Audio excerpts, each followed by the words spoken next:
10Cs, here we are, close to the end of this unit. Exams coming up, however, lots of days of practice between then and now because nothing new, just questions, and start to look uglier because we have introduced rational exponents. Talked a little bit about it and the fact that a rational exponent, x to the 1/3, well, it can be written as a radical. Remember, denominator is your index, and the x is your radicand.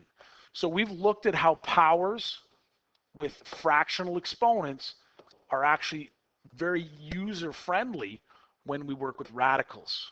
If we have, let's actually give it a number. Let's say we had 25 to the 3/2. Well, 25 to the 3/2. Denominator of 2 tells us there's an index of 2. We're square rooting. What are we square rooting? We're square rooting the 25, but we want to finish by exponent 3.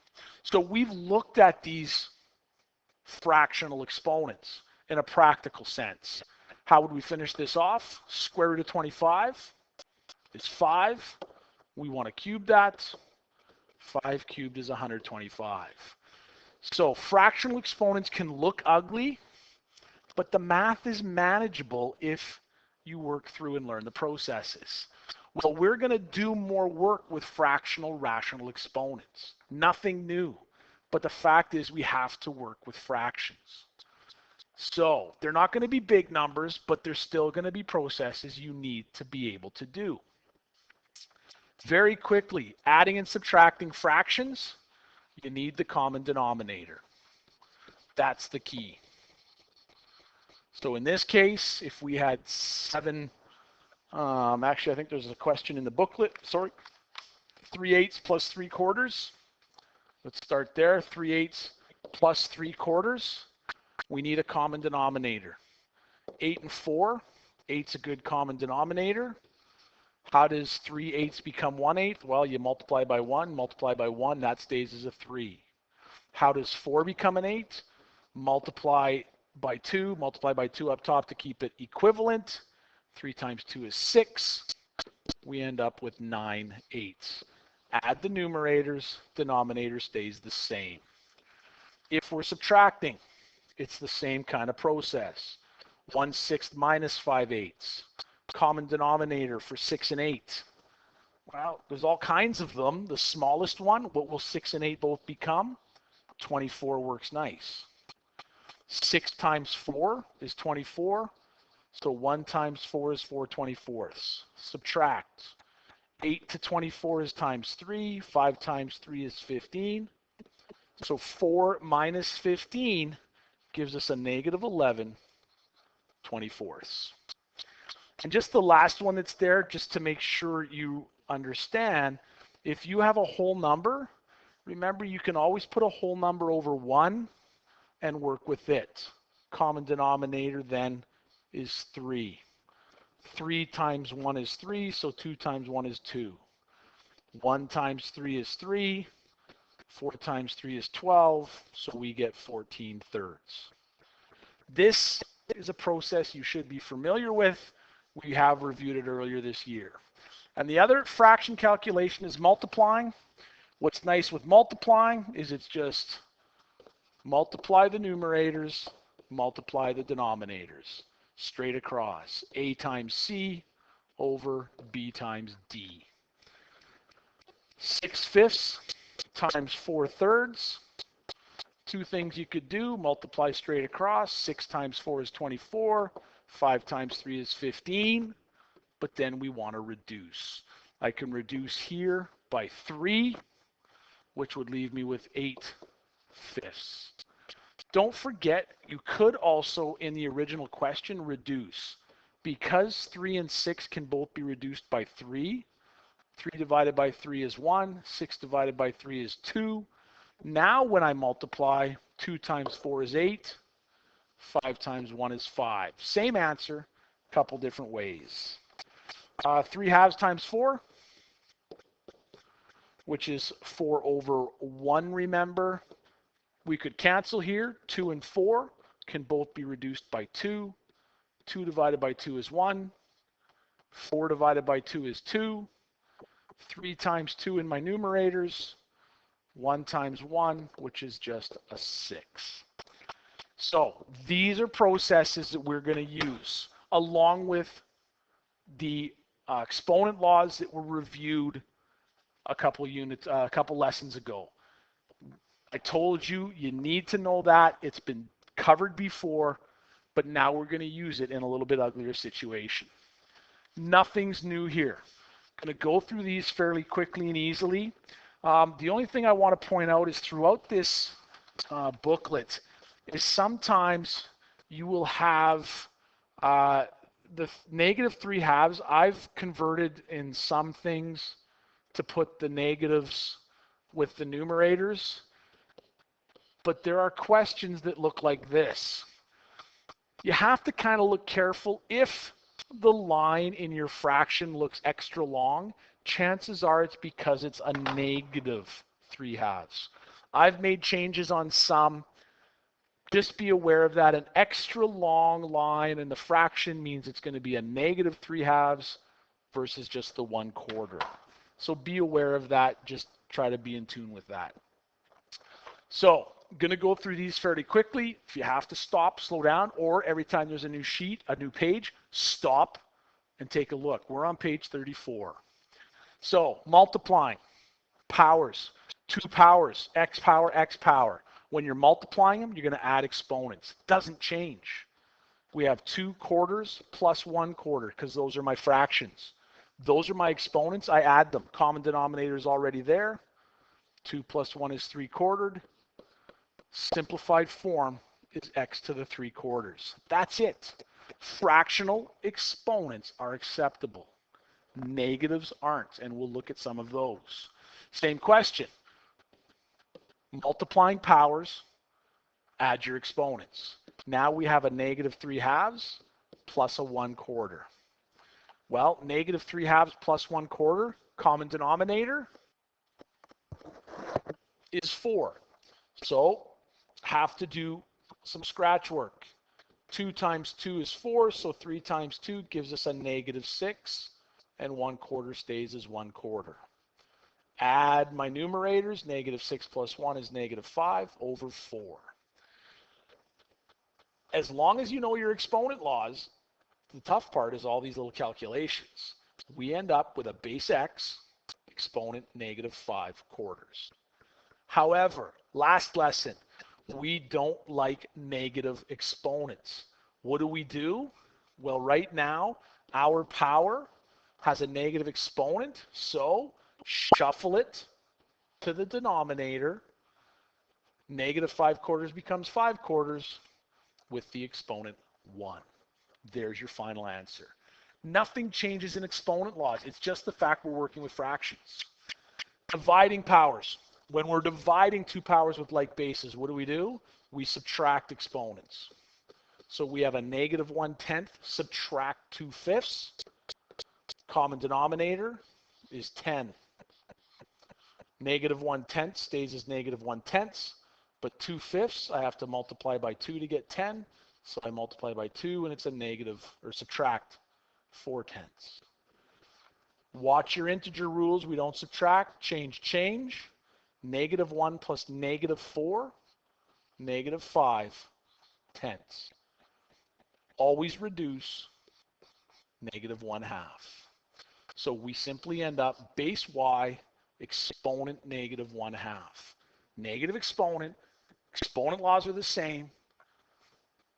Don't want the negative exponent though. What do?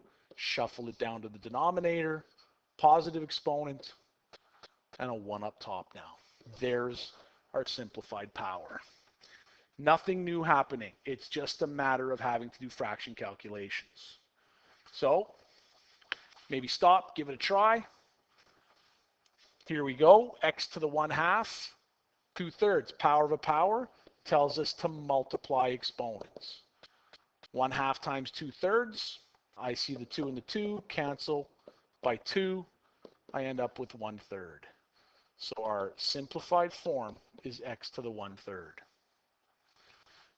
Next one, we have to be careful because it's a fraction form in a power of a power. Don't forget the b has an exponent 1. So our a squared, we're going to multiply the exponents. So we'll end up with 2 times negative 1/2. Make it as 2 over 1. We can cancel our 2's. 2 divided by 2 and 2 divided by 2 is 1's. We end up with just a negative 1. So we, as our first step, get a negative 1. But don't forget the exponents on the b. The 1 has to multiply by negative 1/2, and 1 times negative 1/2 is just negative 1/2. But don't forget the b has that exponent. Power of a power, no different. Every exponent has to multiply by it. Final answer, though, don't like the negative exponent, so we're going to shuffle that to the denominator, a exponent 1.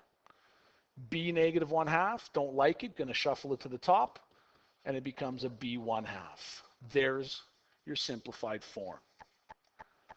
Third one here. Again, have to be careful because power of a power situation, but how many exponents? That's what we got to know. How many exponents are there? Don't forget your 8 has an exponent 1. So the 4/3 has to multiply by both of them. So we're going to end up with 8. 1 times 4/3, easy enough, is just 4/3. And our a, 1/2 times 4/3, well, that might be a quick little calculation. 2 and 4 will cancel. 2 divided by 2, 4 divided by 2, leaves us with 2/3. So we get 8 of the 2/3. 8 4/3, 8 of the 2/3. No shuffling needed. All the exponents are positive. So you need to just follow exponent laws with fraction calculations. If you have questions that get bigger, look a little uglier, yeah, but it's still the same process. In this first question, we would simply have to simplify the numerator first. A y and a y power, I add exponents. So my first step would have to be 2/3 plus 1/2. Common denominator of 6. 3 times 2, so 2 times 2 is 4. 2 times 3, 1 times 3, 4/6 plus 3/6 is 7/6. So our first step is going to give us y to the 7/6 over y to the 1/4. Now that I have y to the 7/6 over y to the 1/4, we're dividing powers with the same base, so subtract exponents. Rules haven't changed, just more calculations. 6 and 4, common denominator. 12 works nice. 6 times 2 is 12. 7 times 2 is 14. 4 times 3 is 12. 1 times 3 is 3, and we're subtracting those. 14 minus 3 gives us 11/12. So we end up with y to the 11/12. Lots of little steps, but nothing's new. Here you got to be careful. Base is 9. All my bases are 9. That means my answer is going to have a base of 9. Don't start multiplying your bases. It's the same as having x to the 5/4 times x to the negative 1/4. Base would stay the same. So there's my first calculation. 9 to the 5/4 times 9 to the negative 1/4. Add your exponents because the powers are being multiplied. 5/4 plus negative 1/4 is 4/4 or just a 1. So we end up with a 9. Exponent 1, but you don't need that. And then we have the 9 3/4 on the bottom. Now we're dividing powers, so maybe that 1 will be helpful. Subtract exponents when dividing powers. We have 1 minus 3/4. Common denominator of 4 will work because this is 1 over 1. So 1 times 4, 1 times 4 gives us 4/4. Subtract 3/4. 4/4 minus 3/4, 9 to the 1/4. And there's our solution. So, same processes, You just have to be attentive to the little details. Here we go. Almost finished. Give these a try. Stop the video. Give them a try, and then we'll do them together, see what you end up with. All right, this second one, or the first one, sorry, the second page of two-steppers. We have choices. We can do power of powers, or we can do division first. In this case, pros and cons. I don't like a 50 with an exponent. I'm going to do the division first.